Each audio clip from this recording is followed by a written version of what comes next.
ってらっしゃい、エレン。This is how the story of Attack on Titan begins. A child Eren wakes up from a long dream of which he remembers nothing and cries without knowing why. This was the first mystery to come out, and it was also the last mystery to be solved. It's at the end of the story that we finally know the context of this scene. An adult Eren who, after living his last 4 years of life, dies peacefully in front of Mikasa. For some people, this scene is just a landscape created by Eren in the paths as a farewell to Mikasa.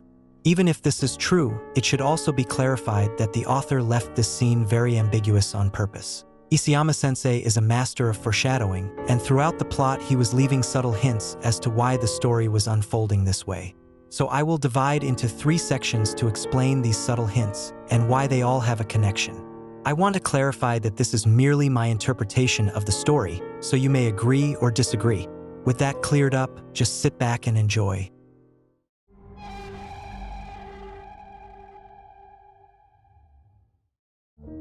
The conversation between Kruger and Grisha is one of the best moments from the plot. Not only because of the amount of foreshadowings it has, but because it also kicks off the title of this work, Shingeki no Kyojin.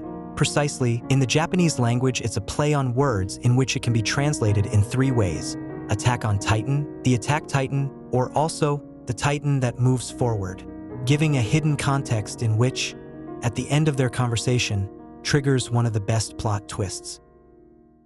壁の中で人を愛せ。それができなければ繰り返すだけだ。同じ歴史を、同じ過ちを、何度も、ミカサやアルミ。みんなを救いたいなら使命を全うしろ。ミカサ？アルミ？誰のことだ？わからない。誰の記憶だろう。When I read this in the manga back in 2017, the first thing that came to my mind is that Eren from the future was influencing the past because Mikasa, Armin, and the others ended tragically, and he wanted to change that outcome. None of us knew why this was happening, but it wasn't until chapter 121 that we finally learned how Eren was able to influence the past. It's revealed that Eren could see the future when he kissed Historia's hand at the medal ceremony. However, it remained undisclosed what happened in the future to make him want to influence the past to achieve his goal. And it wasn't until chapter 138, the penultimate chapter of the story, that we finally got the answer. Mikasa was having some severe headaches, and her mind was suddenly switched to a different place. This is the cabin scenery. Mikasa is confused and feels like she has had a long dream, exactly paralleling chapter 1, where this time it's Mikasa who cries without knowing why. She feels as if she shouldn't be in that place. Eren replies that they can't do anything about it anymore, because they ran away and left everything behind. That's when Eren states that Marley's war ended 2 months ago and the invasion of Paradis Island will begin soon. If you notice, this chronological order coincides with the current events that take place within the story. It's as if momentarily Mikasa's mind had been switched with the memories of another timeline. She doesn't remember the Eren she saw in the timeline we know, but a different Eren who did not the rumbling and who promised not to bring up the subject that they ran away. Isayama-sensei makes this clear by putting elements that don't match the characteristics of being in the paths. Being in the paths implies that you are conscious within this place, but you are not aware of the passage of time. The years pass in fractions of a second, but you never feel hunger or tiredness. However, in the cabin scenery, they are aware of the passage of time. Eren went fishing and Mikasa feels tired, which implies that it's a memory that they both are experiencing live. It's made clear that the landscapes visualized in the paths are actually projections of memories. So Eren can't create a new scenery out of nothing, and even less if it's something he has never seen. That's why when Eren is with Armin, he asks if this is the water of fire, implying that these sceneries are not created by him, but that he has seen them. In other words, they are memories. In fact, it's further emphasized in the anime that these landscapes are from the point of view of the colossal titans during the rumbling. So with all this clarified, it could be said that the cabin scenery is also a memory. And if this is an actual memory, it would give us to understand that with or without Eren, the invasion of Paradis Island would always be imminent. So suppose this actually happened and Eren ends up dying from Ymir's curse. What would happen next?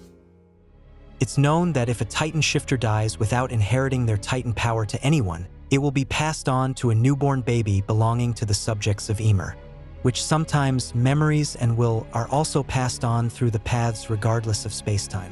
Knowing that Eren has the founding titan when he dies, and its power makes both past and future coexist at the same time, this could mean that Eren's memories and will were passed on indirectly to when he was born. That would explain why he can remember his birth, why he could see Zeke and his future self when he was still a baby, why he was able to find Mikasa's whereabouts and kill the two kidnappers with little effort when he never met her until that day, and why he could see the future Mikasa telling him, "See you later, Eren," when he had no Titan power yet. But as we already know, that was not a dream but a memory. Isayama-sensei always emphasizes that when the characters have dreams, they were actually unlocking memories. Those who didn't read the manga won't know about this, but at the beginning of the story, Eren is the one who was having severe headaches. And these headaches were locked memories of when he was with his father just before he got the Titan's power.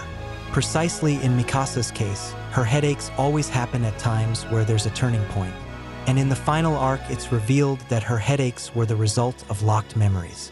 So if the cabin scenery is an actual memory, it would explain the source of Eren's nature to fight and keep moving forward. Because he was the one who made the mistake of running away and not keep fighting.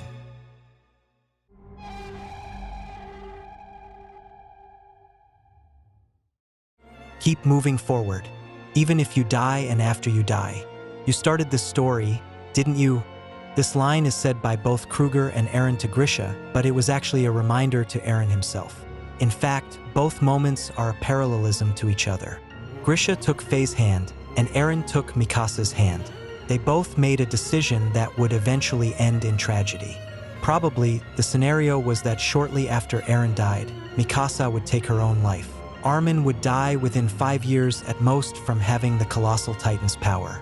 Levi, Hanji, Jan, Connie, Sasha, and Historia would be involved during the invasion of Paradis Island and possibly end up losing their lives. And eventually, all the Eldians in the world would be slaughtered. So when Eren finds out about this, he wants to change that outcome, and he will keep fighting until he achieves his goal. Something that has always struck me is that in two situations Hanji talks to Eren inside the cell and emphasizes every word he says. It's as if Isayama-sensei is speaking to the reader to make us pay attention to these scenes that, as normal as they may seem, you can tell there's a hidden intention. And it's clear that these scenes are a foreshadowing that Eren is influencing the past. But what I found most interesting was this 戦え、戦えって2回言ったってことは、2回戦があるのかな?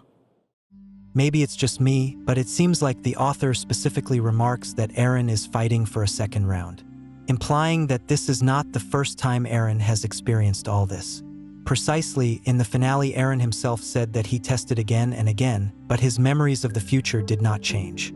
Meaning that the future he had already experienced once was still the same. The future of the invasion of Paradis Island was still imminent. So he has no choice but to fight and keep moving forward, and more so after he unlocked his memories of the future and what was its outcome. In fact, this was possible because Zeke came into contact with Eren and piqued Grisha's memories through the paths. So probably once Eren took control of the founding Titan's power, he considered making it so that the Titans had never existed from the beginning. That is, influence Ymir not to free the pigs so that she will not be hunted down and come into contact with the source of all living matter. However, if he had done this, he could never have been born and therefore could never have obtained the founding Titan's power to influence the past. By the simple fact that Ymir freed the pigs, a butterfly effect was triggered that led to the whole emergence of the Eldian race. So he had no choice but to repeat the same history and have him born again, only this time to achieve another outcome, in which this time he will fight and not regret again. This is because his decision to run away led to the destruction of Paradis Island, the death of his loved ones, and the continued existence of the power of the Titans. So in order for him not to make the same mistake again, Eren influences the inheritors of the attacked Titan for generations. Each and every one of them were guided by his memories to fulfill a certain goal that only Eren himself knew. It's not that Eren influenced Grisha to kill the Rice family, but rather that he made sure history would repeat itself again. Let's recall that Grisha wanted to restore Eldia to avenge his little sister devoured by dogs, and later also to avenge his wife and his fellow comrades. So sooner or later, he was going to have to wrest the founding Titan's power. With or without Eren's influence, Grisha would have eventually wiped out the Rice family just to accomplish his personal goal. Precisely, the influence Eren made on him was so that he would not kill Rod Rice. Leaving Rod Rice alive indicated that Eren would need him in the future to unlock his father's memories. But at the same time, Grisha also unlocked his son's memories from back then. That's why he knew that Wall Maria was going to fall and Carla would be devoured by a Titan. However, he wasn't so convinced that this future was going to come true. Still, it's not until he meets Eren that he understands that the future he saw did come true. Wall Maria fell, and his wife Carla was devoured by a Titan. And because Zeke used the founding Titan's power, Grisha was able to unlock Eren's memories of the future. Specifically, a declaration of war against Paradis Island in which eventually all the Eldians would be slaughtered. However, that's not the only thing Grisha saw, but a different outcome that Eren was able to achieve. An outcome where Paradis Island is not destroyed by the declared war, the power of the Titans ceases to exist, and the Eldians have a better reputation for stopping the rumbling caused by Eren. That's why Grisha eventually entrusted him with the founding Titan's power, even though he was broken after killing the Rice family. Because he was able to confirm that the future always came true when he learned that Carla had died. So to fulfill his personal goal as well, Grisha relies on Eren to achieve the best outcome for the Eldians.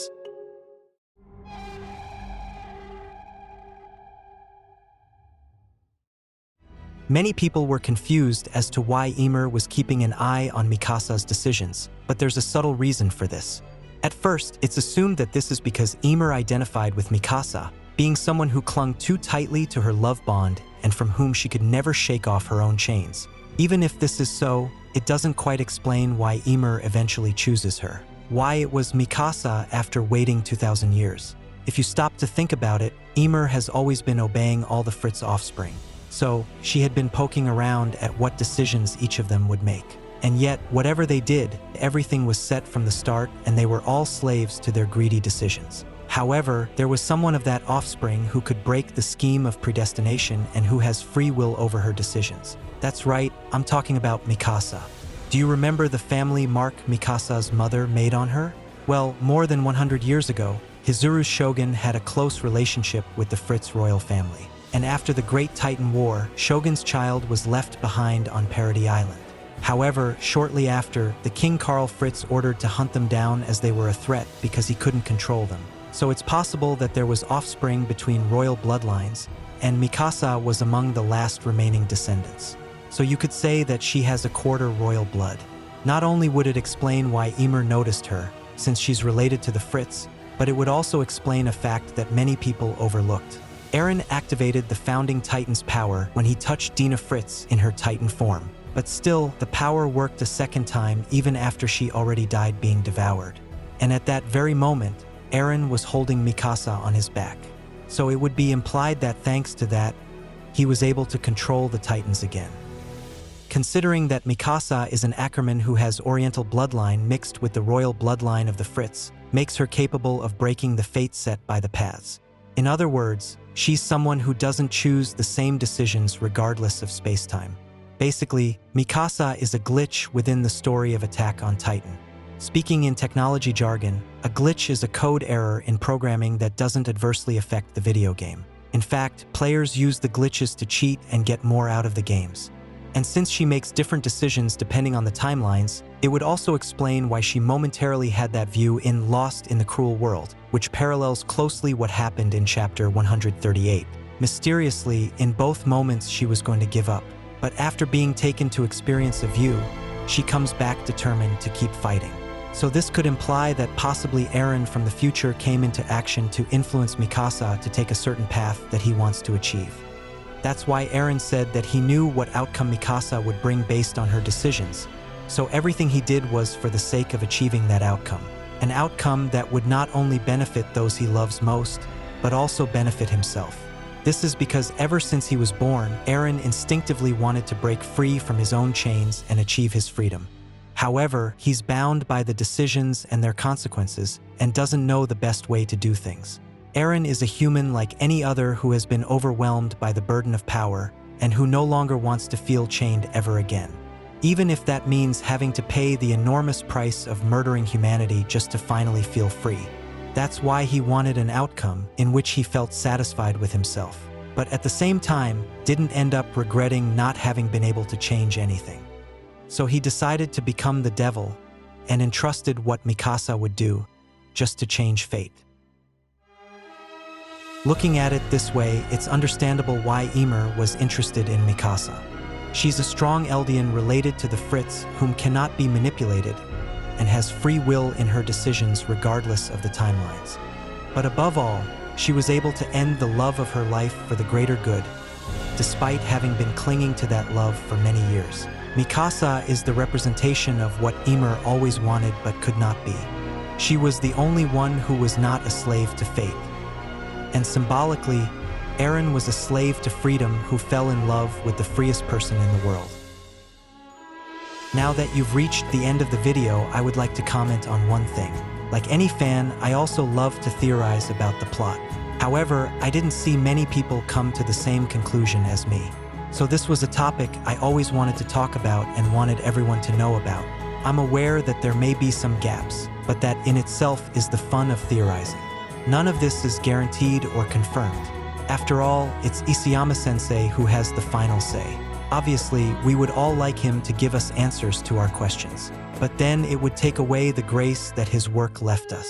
This is a story that came to leave its mark, full of mysteries and moments of free interpretation. So we can spend years and years debating, analyzing, and theorizing endlessly. Because after all, Isayama-sensei built the perfect subtle puzzle.